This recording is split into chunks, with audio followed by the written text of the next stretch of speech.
Welcome to our channel. Today we how to verify Google AdSense account readiness for affiliate linking, full guide step by step clearly.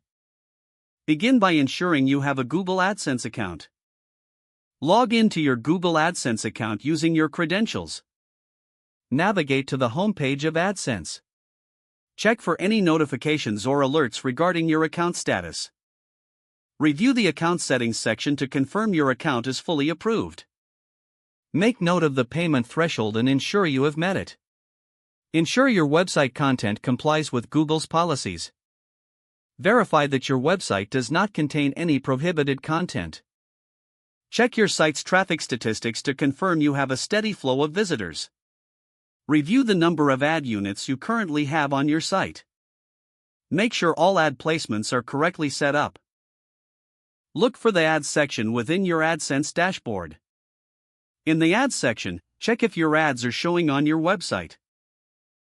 If ads are displaying properly, look for the Performance Reports tab.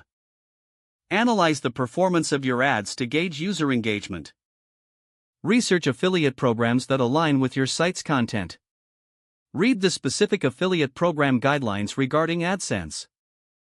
Make sure the affiliate links you plan to use do not violate AdSense policies. Create a plan for integrating affiliate links into your content.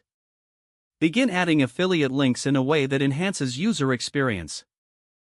Continuously monitor your AdSense account for any policy violations. Regularly check your traffic and ad performance after adding affiliate links. Adjust your approach based on user engagement and performance metrics. Stay updated with Google's policies and changes regarding AdSense and affiliate linking. If the page does not load, refresh the browser or try again in a private or incognito window.